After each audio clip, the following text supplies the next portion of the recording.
Hello everyone, welcome back তোমাদেরকে আরও একবার ম্যাডি দ্য গোল্ডেন চ্যানেলে। আমাদের পুরুলিয়া ট্রাভেল সিরিজটা আশা করি তোমরা দেখছো। আজকে তার থেকেই আমাদের পুরুলিয়াতে আমরা যে একটা রোড ট্রিপ করেছিলাম, সেখানে কি সাইট সিন করতে একদিন বেরিয়েছিলাম, কি ঘুরবো, আর তার সাথে ম্যাডি মাইলোর সাথে আজকে দিনটা কিভাবে স্পেন্ড করব সেটাই তোমাদেরকে দেখাবো। আগের দিনের ব্লগটা যেখানে এন্ড হয়েছিল, আমরা বেরিয়েছিলাম হোটেল থেকে, আজকের ব্লগটা ঠিক সেখান থেকেই শুরু করলাম।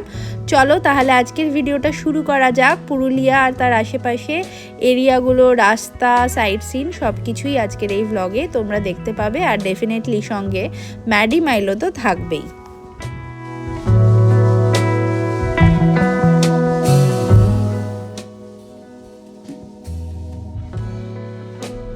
আমরা এখন বেরিয়েছি, সাইট সিন কয়েকটা এক দুটো করবো। আপার ড্যাম দিয়ে স্টার্ট করার ইচ্ছা, আপার ড্যাম দিয়ে এখন যাচ্ছি। হোটেল থেকে ওই 6 কিলোমিটার মতো আমাদের হোটেল থেকে। এগুলো সব অযোধ্যা হিলসে যদি থাকো এইগুলো, আর এছাড়াও বরন্তি এরিয়াতে থাকতে পারো, ওখানে লেকস আছে। এখান থেকে প্রায় ওই 30-35 কিলোমিটার মতো নিচের দিকে নামতে হবে, পুরুলিয়া টাউনের দিকে। তো ওই দিকটা আমরা যাব না, আমরা এই দিকটাই এখন করব। তো এখন ফার্স্টে যাওয়া যাক। মাইলো এখানে ঝুলছে, কোনো কথা শুনছে না, ও কোনোই কথা শোনে না। ফার্ম হাউস কিচেন, হ্যাঁ এইটাই তো আমরা খেয়েছিলাম লাস্ট টাইম। খোলা নেই তো, বন্ধ হয়ে গেছে।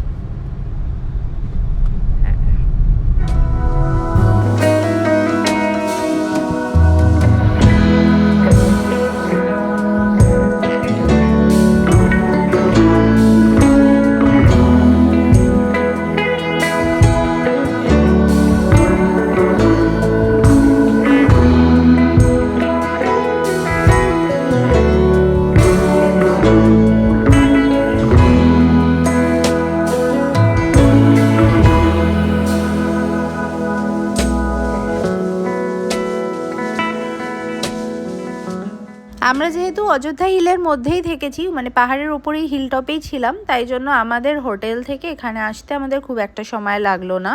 বাট যদি তোমরা বরন্তি এরিয়াতে থাকো, সেক্ষেত্রে কিন্তু এই অযোধ্যা হিলে উঠতে প্রায় 1 ঘন্টা মতো সময় লাগবে। পুরো এই সাইট সিনটা অবধি পৌঁছাতে 1-1.5 ঘন্টার একটা টাইম লাগবে। অযোধ্যা হিলের ট্যুর হয়, ওখান থেকে করতে পারো তুমি। বরন্তি এরিয়াতেও আমরা ছিলাম এর আগে, তবে এখন আমরা অযোধ্যা পাহাড়ে রয়েছি। কুশালপল্লির ব্লগগুলো দেখলেও ওটাও অযোধ্যা হিলের ওপরেই একটা প্রপার্টি। আর এই আপার লোয়ার ড্যামটা ওখানে খুবই একটা ফেমাস সাইট সিন। আর এখানে এই ওপরে হিল টপের ওপরে যখন তোমরা আপার ড্যামে উঠবে, এখানে কিছু সুভিনিয়ার্স শপিংও তোমরা করতে পারো, যেগুলো পুরুলিয়ার ফেমাস। এই মাস্কগুলো বিক্রি হয়, আর সাথে আরও কিছু টুকটাক, বাট এই মাস্কগুলো অথেন্টিক, যেটা এখানকার লোকাল। বাকি তো আমরা সব জায়গাতেই পেয়ে যাব। তো যদি মনে হয় এইখান থেকে এই শপিংগুলো করে নিয়ে যেতে পারো। ওয়েস্ট বেঙ্গলের কাছে পুরুলিয়া আমাদের অ্যাকচুয়ালি খুবই পছন্দের একটা জায়গা, খুবই আনকমন একটা ল্যান্ডস্কেপ। মানে রেগুলার যে তোমরা ট্যুরিস্ট দীঘা, মন্দারমণি, এগুলো ইভেন এখন জয়পুর ফরেস্ট এটাও উঠেছে ল্যান্ডে, বাট যদি তোমরা চাও পুরুলিয়াটা একবার ভিজিট করে দেখো, ল্যান্ডস্কেপটা অনেকটাই ডিফারেন্ট আর বেশ ভালো লাগে। আর ট্যুরিস্টও কম্প্যারেটিভলি এখানে অনেকটা কম হওয়ায় অনেকটা খালি, আর মোটামুটি পেট ফ্রেন্ডলি বেশ কয়েকটা প্রপার্টিও আছে। আর লোকজনও খুব একটা মানে নন ওয়েলকামিং নয়, মোটামুটি আমাদের ভালোই লেগেছে। তবে হ্যাঁ, মন্দারমণির মতোও নয়, মন্দারমণিতে আরও কম্প্যারেটিভলি বেশি। তবে ওয়েস্ট বেঙ্গলের মধ্যে পুরুলিয়াতে কিন্তু ভালোই এক্সপিরিয়েন্স হবে তোমাদের পেটের সঙ্গে। যেমন এই ড্যাম এরিয়াগুলোতে আগেরবারেও ম্যাডি মাইলোকে নিয়ে এসেছিলাম, এবারেও নিয়ে এসেছি, অ্যালাও করে। তবে হ্যাঁ, কিছু ওয়াটারফলস আছে যেগুলো আমরা ওদেরকে নিয়ে করতে পারিনি, এবারেও করব না। সেটাতে অনেকটা ট্রেক করে নিচে নামতে হয়, ওটা পেটকে সঙ্গে নিয়ে খুব একটা কমফোর্টেবল হয় না, বিকজ সিঁড়িগুলো খুব একটা ভালো নয়, মানে প্রপারলি করা থাকলে নিয়ে যাওয়া যেত, সেটার জন্যই লজিস্টিক্যালস প্রবলেম জন্য। আদারওয়াইজ কিন্তু পেট অ্যালাও নয়, সেরকম নয়। আপার ড্যাম করে এইবার আমরা লোয়ার ড্যামের দিকে যাচ্ছি। কিছুই না, এই রাস্তাটা ধরে সোজা নিচের দিকে নামতে হবে, আর ওখানেই হচ্ছে লোয়ার ড্যাম। আর এই রুট দিয়েই আবার তোমরা ফিরতে পারো, সেম রুটেই। তো এটা ওয়ান ওয়ে কোনো ব্যাপার নেই। আর এই ড্যামের ওপর দিয়ে পুরো গাড়ি চালাতে দেয়, কাজেই যেটা বলছিলাম যে পেটকে সঙ্গে নিয়ে আসলে কোনো রকম অসুবিধা হবে না। এটা দিয়ে প্রপারলি ভেহিকেল রান করে, ড্যামের ওপর নামিয়ে ওয়াক করাতে পারো, তো পুরো এক্সপিরিয়েন্সটা খুবই ভালো হবে।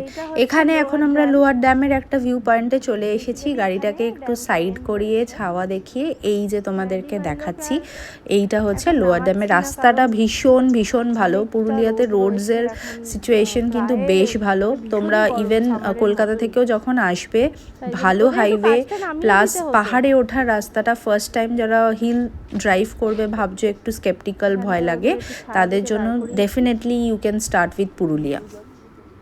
এই যে এখন আমি তোমাদেরকে এই যে রাস্তাটা দেখাচ্ছি, লোয়ার ড্যাম থেকেও আরও নিচের দিকে আমরা এখন বেসিক্যালি নামছি।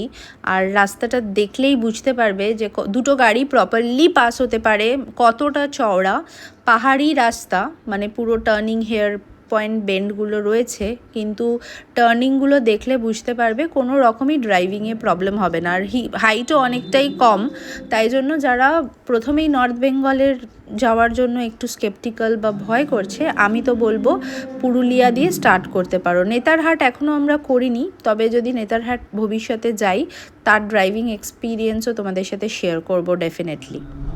বামনি ফলসে যাওয়ার রাস্তাটা একটু অফরোডিং আছে, মানে লোয়ার ড্যাম থেকে আরও নিচে নেমে প্রায় 1.5-2 কিলোমিটার এরকম এবড়ো খেবড়ো রাস্তা, তারপরে আবার পিচ রাস্তা, এখান দিয়েই সব গাড়িগুলো যাচ্ছে। এখন তো ড্রাই উইন্টারে, বাট ঠিক আছে, বর্ষাকালে একটু প্রবলেম, কারণ পুরোই অফরোডিং রাস্তা, একদমই বাজে, মানে রাস্তা রাদার নেই বললেই চলে, পুরো জাস্ট। আর খুবই ধুলো, পুরুলিয়াতে এমনি ধুলোর একটা প্রবলেম আছে, তো এই রাস্তাটাতে খুবই ধুলো। আমরা এখন এবারে পিচ রাস্তা শুরু হবে। এই রাস্তাটা একটু বাজে, মানে একটু না, পুরোই বাজে ছিল, 2 কিলোমিটার মতো। তোমাদের বড় গাড়ি থাকলে তোমাদের মানে সবাই গাড্ডা গাড্ডা, কি অবস্থা রাস্তাতে, বুঝবে তো।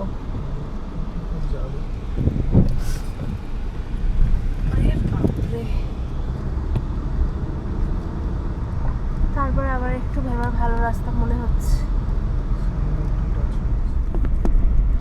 এইরকম হচ্ছে রাস্তাটা। আমরা অ্যাকচুয়ালি যেটা গেছিলাম ওটা ওয়ান ওয়ে, তো যার ফলে আমাদেরকে আবার পুরোটা যেতে হচ্ছে।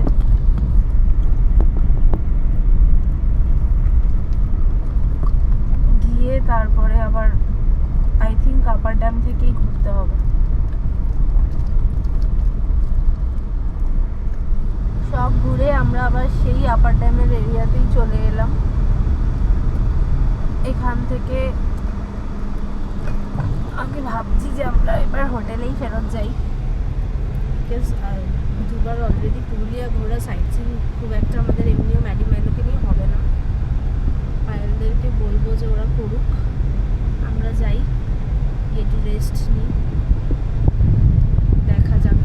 লাঞ্চও করার আছে, ওরাও টায়ার্ড হয়ে যাচ্ছে, কারণ পাহাড়ে তো জানোই স্লোপে মানে ওঠার সময় এসিটা চালানো যায় না, কিন্তু এতই রোদ, এসি না চালালেও প্রবলেম।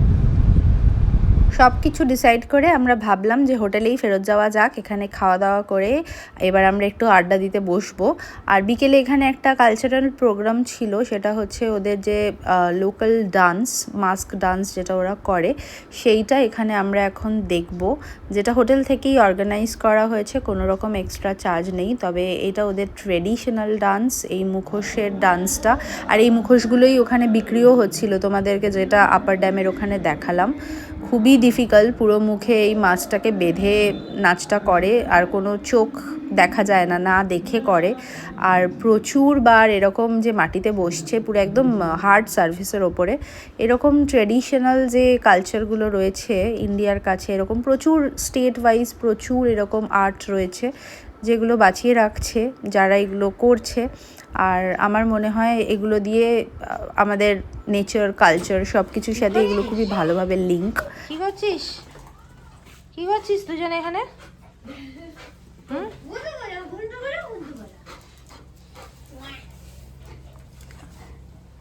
উঠছে, নামছে, নামছে, উঠছে, নামছে, উঠছে। তুই বাথরুমে কি করতে গেছিস? বাথরুমে জল খাইনি তো ঠিকঠাক করে রেখেছো কিনা? সেটা খায় না, সেটা ব্যাপারে শিরো খায় চল।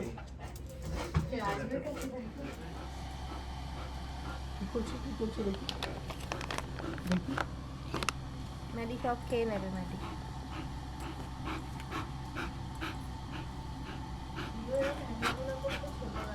ম্যাডি এইদিকে তোমার বাটি আছে এখানে। এটা মাইলো বেবির, এটা ম্যাডি বেবির।